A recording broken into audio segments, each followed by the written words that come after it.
Romance of the Three Kingdoms. Chapter 11. Cao Cao Part 2.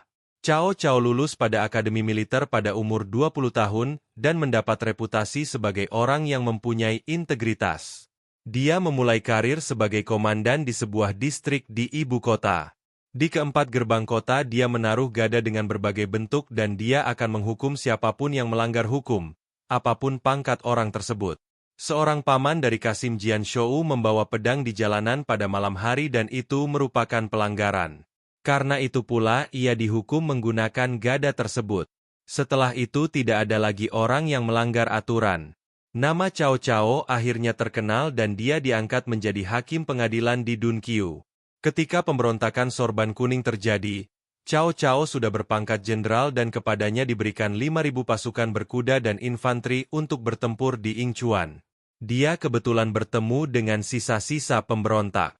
Ribuan tewas dan banyak sekali kuda, drum, senjata, bendera yang berhasil direbut berikut juga uang dalam jumlah yang besar. Tetapi Zhang Bao dan Zhang Liang berhasil melarikan diri. Dan setelah bertemu Huang Fusong, Cao Cao mengejar sisa-sisa pemberontak yang melarikan diri. Sementara itu Liu Bei dan saudaranya sedang berjalan menuju kota Yingchuan ketika mereka melihat pertempuran dan api di angkasa. Tetapi mereka terlambat datang ke pertempuran. Mereka melihat Huang Fusong dan Zhu Jun, dan menjelaskan maksud kedatangannya. Kekuatan pemberontak telah hancur di sini, kata jenderal itu. Tetapi mereka pasti pergi ke Guanzhong untuk bergabung dengan Zhang Yu. Kamu tidak dapat melakukan apa-apa di sini, kembalilah ke Guanzhong. Liu Bei lalu bergegas kembali ke Guanzhong. Di tengah perjalanan mereka melihat pasukan kerajaan sedang mengawal tahanan dalam kereta. Ketika mereka mendekat, mereka lihat bahwa tahanan tersebut adalah Lu Zi. Dengan cepat Liu Bei turun dari kudanya dan menanyakan apa yang terjadi. Chapter 12. Kejadian tak terduga. Lu Zi bercerita, aku telah mengepung tentara pemberontak dan dalam posisi siap menghancurkan mereka tetapi Zhang Yu menggunakan ilmu gaibnya dan menggagalkan seranganku. Kerajaan mengirim Kasim Yao Feng untuk menyelidiki kekalahanku, dan dia menginginkan sogokan. Aku beritahukan kepadanya, seberapa keras kita untuk menghancurkan pasukan pemberontak dan dalam situasi seperti ini bagaimana saya bisa memberikan upeti untuknya. Dia pergi dengan marah dan melaporkan ke istana bahwa aku menyembunyikan rampasan perang dan tidak membagikannya sehingga semangat pasukan menjadi lemah. Jadi aku digantikan oleh Dong You. Aku harus pergi ke pengadilan ibu kota untuk menjelaskan tuntutan. Cerita itu membuat Zhang Fei marah dan hampir membunuh para pengawal-pengawal kerajaan itu. Tapi Liu Bei mencegahnya. Pemerintah akan mengurusnya dengan adil. Kamu jangan bertindak gegabah, kata Liu Bei.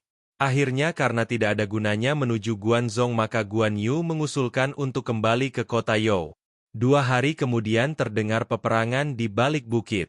Dengan cepat mereka menuju atas bukit untuk melihat apa yang terjadi. Mereka melihat pasukan pemerintah sudah kalah dan seluruh daratan dipenuhi tentara pemberontak bersorban kuning dan di bendera mereka tertulis Zhang Yu penguasa langit. Kita akan menyerang Zhang Yu, kata Liu Bei kepada saudaranya, dan mereka memacu kudanya untuk ikut bertempur. Zhang Yu berhasil mengalahkan tentara Dong You dan terus menekannya. Dia bersemangat untuk terus menghancurkan tentara pemerintah. Ketika tentara Liu Bei tiba, tentara Zhang Yu kebingungan karena muncul pasukan tak dikenal di tengah-tengahnya. Akhirnya pasukan Zhang Yu kacau dan mundur sejauh 15 km. Liu Bei berhasil menyelamatkan pasukan pemerintah dan kembali ke perkemahan. Apakah jabatanmu? Tanya Dong You. Tidak ada, jawab Liu Bei. Dan Dong You memperlakukan mereka dengan tidak hormat. Liu Bei pergi dengan tenang, tetapi Zhang Fei marah besar. Kita baru saja menyelamatkannya dari pertempuran yang sengit, teriak Zhang Fei. Dan dia bersikap kasar pada kita. Tidak ada yang dapat meredam kemarahanku kecuali dengan kematiannya. Zhang Fei berjalan menuju tenda Dong You dengan membawa sebilah pedang. Chapter 13. Dong You. Dong You lahir di daerah barat laut Cina, tepatnya di Lintao di daerah lembah barat. Sebagai gubernur Hedong, Dong You sangat sombong dan berlebihan, tetapi hari di mana dia memperlakukan Liu Bei dengan kasar bisa saja menjadi hari terakhirnya, jika saja Liu Bei dan Guan Yu tidak menahan Zhang Fei yang sedang marah. Ingat dia adalah pejabat pemerintah yang diangkat kerajaan, kata Liu Bei. Siapakah kita untuk memutuskan dan menghukum?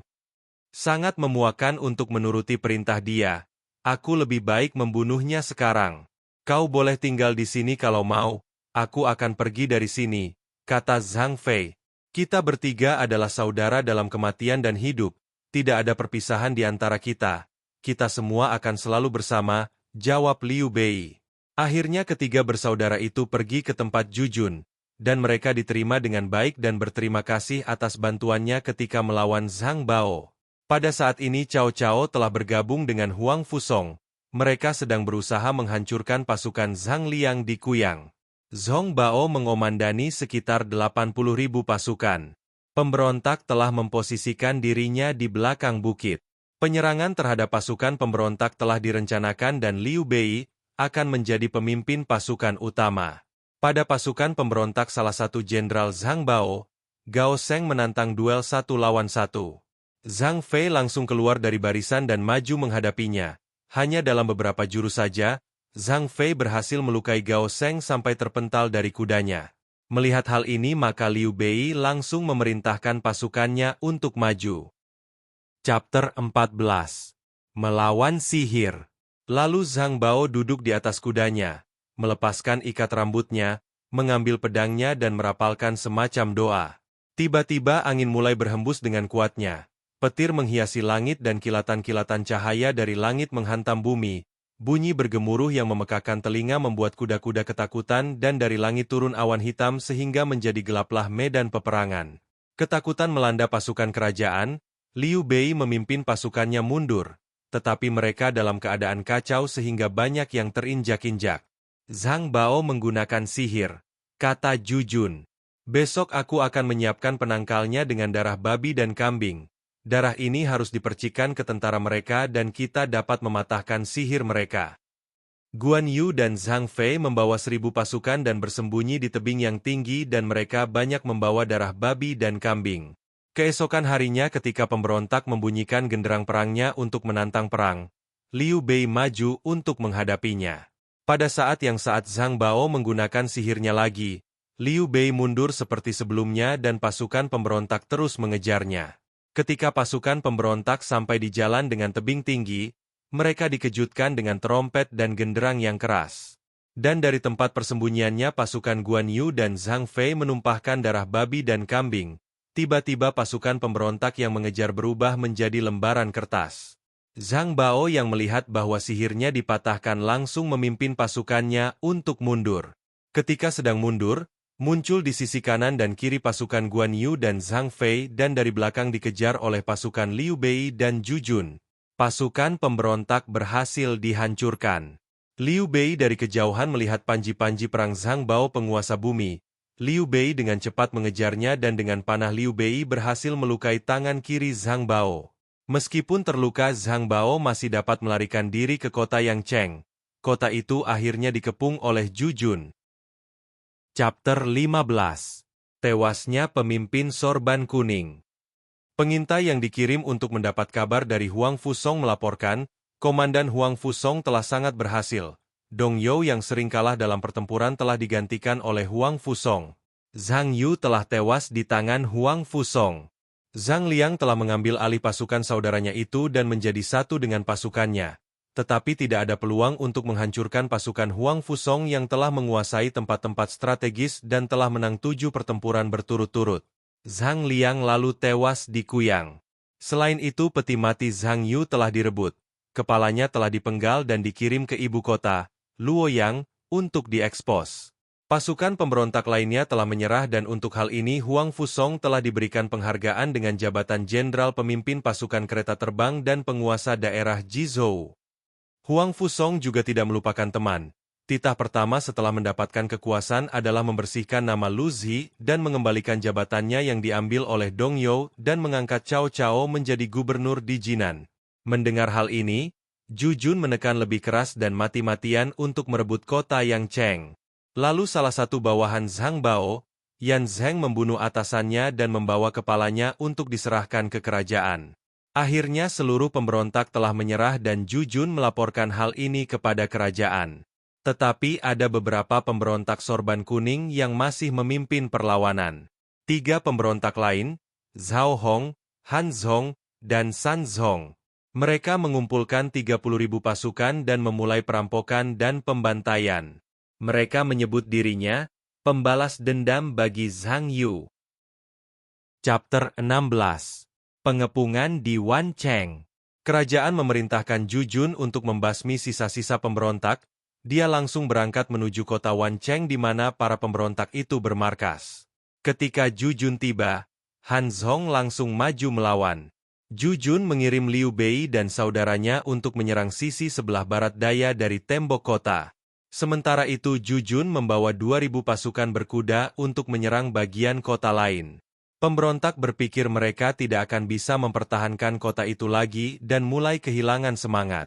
Liu Bei terus menekan mereka dan akhirnya dapat memasuki kota. Para pemberontak masih bertahan di tembok dalam kota, tetapi keadaan mereka sudah sangat parah. Kelaparan terjadi dan wabah penyakit menyebar.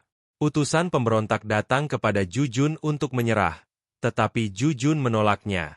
Kata Liu Bei, dengan melihat pendiri dinasti Han Liu Bang, bukankah kita harus menerima mereka yang menyerah? Kenapa kau menolaknya? Kondisinya berbeda, jawab Jujun. Ketika masa itu memang kekacauan sedang terjadi di mana-mana, dan rakyat tidak mempunyai kaisar. Jadi setiap penyerahan diri sangat dianjurkan dan diterima. Sekarang kekaisaran telah ada dan mereka makin berani berontak. Kalau kita menerima mereka, nanti akan ada pemberontakan-pemberontakan lainnya dan ketika mereka kalah, mereka tinggal menyerah dan kita pasti akan menerimanya, dan itu akan berakibat fatal. Liu Bei berkata, jika tidak membiarkan pemberontak menyerah tidak apa, tetapi jika mereka melakukan tindakan nekat, maka kita akan kesulitan karena jumlah mereka banyak. Lebih baik kita menyerang dari satu sisi dan biarkan sisi lain terbuka sehingga mereka dapat melarikan diri dan tercerai-berai. Setelah itu kita dapat menangkap mereka. Jujun menilai saran kita sangat bagus dan menurutinya. Seperti yang diduga, akhirnya tentara pemberontak ini terpencar-pencar.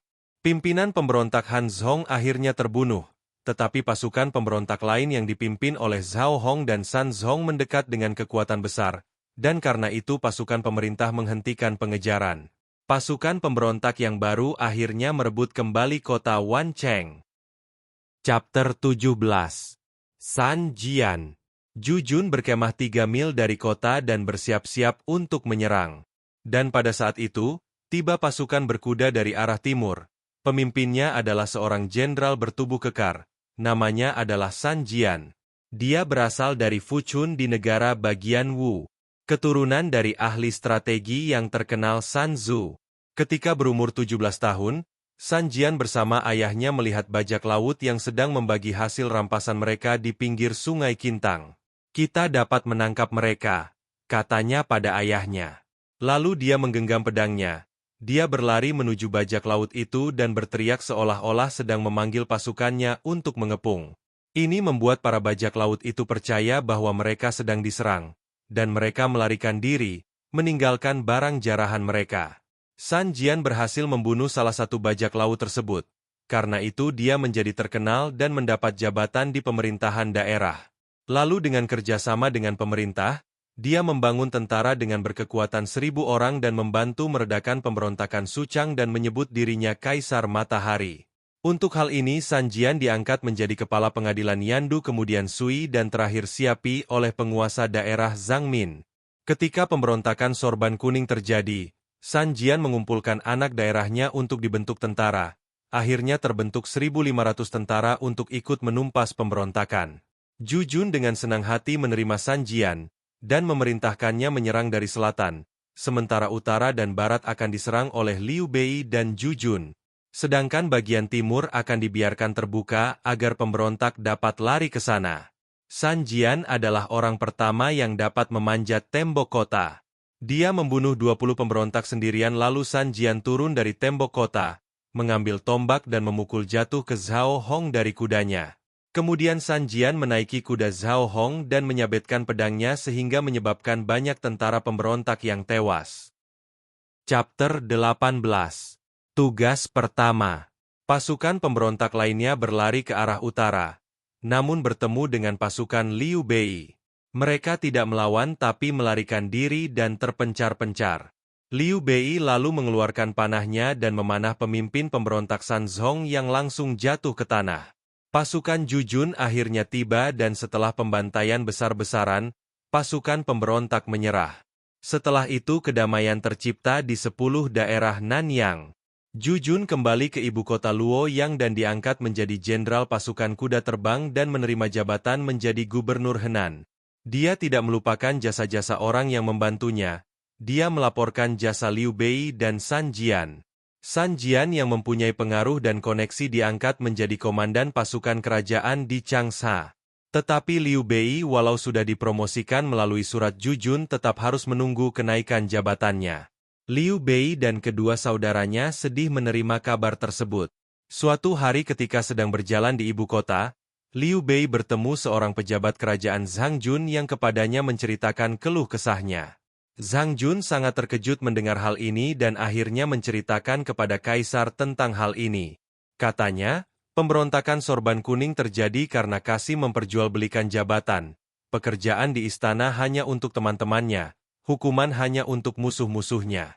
Oleh sebab itu, baiklah memenggal 10 Kasim utama dan mempertontonkan kepala mereka dan memberitahukan rakyat apa yang telah mereka lakukan. Kemudian berikan balasan yang layak kepada mereka yang berhak dan dengan itu maka seluruh negara akan damai dan aman. Tetapi Kasim langsung menyanggah hal ini dan berkata kalau Zhang Jun menghina kaisar. Kaisar memerintahkan Zhang Jun untuk keluar dari ruangan. Walaupun begitu para Kasim itu berpikir, pasti ada seseorang yang terlupakan jasanya walaupun telah berhasil mengalahkan pemberontak dan menyatakan kekesalannya. Lalu mereka menghimpun daftar orang-orang yang tidak penting yang menunggu penugasan dan salah satu dari daftar itu adalah Liu Bei. Liu Bei akhirnya ditempatkan menjadi kepala wilayah desa An 11, yang langsung diterima oleh Liu Bei dan akhirnya Liu Bei membubarkan pasukannya dan mengirimnya pulang. Dia hanya mempertahankan 2 lusin orang saja sebagai tentaranya. Chapter 19. Tuduhan palsu. Ketiga saudara itu akhirnya sampai ke An 11 dan secepatnya mereka membereskan masalah administrasi di sana dan memerintahkan dengan bijaksana. Berbulan-bulan di sana tidak ada kejahatan yang terjadi. Ketiga saudara hidup dalam harmoni, makan di meja dan tidur dalam ranjang yang sama. Tetapi ketika Liu Bei berdiri di depan publik, Guan Yu dan Zhang Fei akan selalu berdiri sebagai penjaganya walaupun untuk seharian. 4 bulan setelah kedatangan mereka, ada titah kaisar untuk mengurangi jumlah orang militer yang mengisi posisi sipil. Liu Bei mulai takut bahwa dia akan terkena pengurangan itu. Kerajaan mengirimkan inspektur pemeriksa bernama Du Biao. Liu Bei menyambut Du Biao dengan hormat tetapi Du Biao mengacuhkannya. Guan Yu dan Zhang Fei sangat marah. Ketika inspektur tiba di penginapan, dia duduk di kursi dan tidak mempersilahkan Liu Bei untuk duduk. Setelah cukup lama baru dia berbicara dengan Liu Bei. Dari manakah kau berasal? Liu Bei menjawab, aku adalah keturunan dari Pangeran Sheng dari Zhongshan. Sejak pertama kali aku melawan pemberontak Dio, telah 30 pertempuran aku jalani, aku mendapatkan banyak kemenangan dan hadiahku adalah jabatan ini. Kamu berbohong mengenai asalmu dan pernyataanmu mengenai jasamu adalah bohong, hardik si inspektur. Sekarang kerajaan memerintahkan untuk mengurangi pejabat dari strata yang rendah dan pejabat yang korup. Liu Bei terdiam dan akhirnya mengundurkan diri. Dalam perjalanan pulang Liu Bei meminta nasihat dari para pembantunya. Tindakan seperti ini hanya dapat berarti satu yaitu dia meminta uang sogokan, kata mereka kepada Liu Bei. Aku tidak pernah mengambil uang rakyat bahkan 1 koin pun. Dari mana aku memiliki uang untuk membayarnya? Keesokan harinya inspektur memanggil pejabat kecil di desa itu dan memaksa mereka menulis pengakuan bahwa Liu Bei menekan rakyat.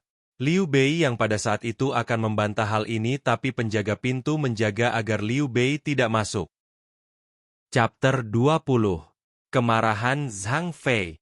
Ketika itu Zhang Fei sedang sedih dan mabuk-mabukan. Dia mengendarai kuda dan melewati penginapan inspektur tersebut. Ketika melewati penginapan tersebut, Dia melihat orang-orang tua sedang berkumpul sampai menangis. Lalu Zhang Fei bertanya kenapa?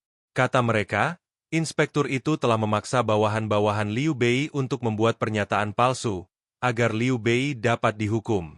Kami datang ke sini untuk memohon belas kasihan padanya tetapi kami tidak diizinkan masuk dan juga dipukuli oleh penjaga. Hal ini memprovokasi kemarahan Zhang Fei yang dalam keadaan mabuk berat.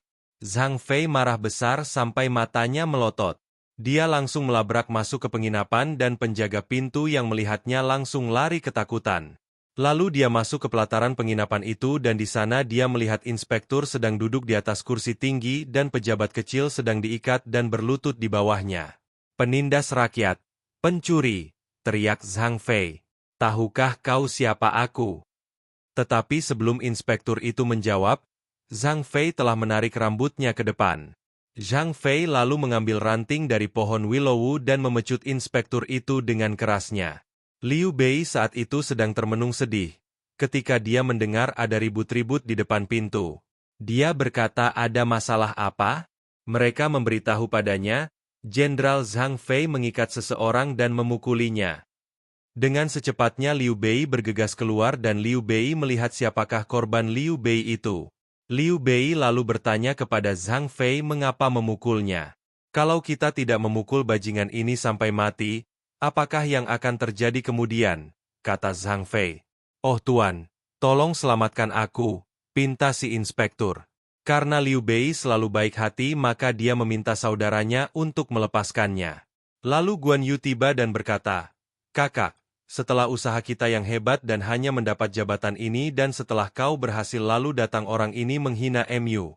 Sarang burung bukanlah tempat untuk burung phoenix, maka kita bunuh orang ini, lalu tinggalkan tempat ini dan membuat rencana yang lebih besar lagi. Liu Bei merenung sejenak kemudian menyerahkan simbol tugasnya dan menggantungkan di leher inspektur tersebut dan berkata, kalau aku mendengar kau melukai orang, aku akan membunuhmu. Sekarang aku akan memaafkan nyawamu dan mengembalikan tugas penugasan ini. Kami akan pergi. Setelah itu mereka bertiga pergi. Walaupun seluruh penduduk desa telah bersujud agar Liu Bei tidak meninggalkan desa itu tetapi Liu Bei sudah mengambil keputusan. Saat itu senja hari ketika bayangan 3 orang berlalu sesuai dengan terbenamnya matahari senja. Mereka akan menemukan takdir yang lebih besar lagi untuk mereka lakukan. Bersambung.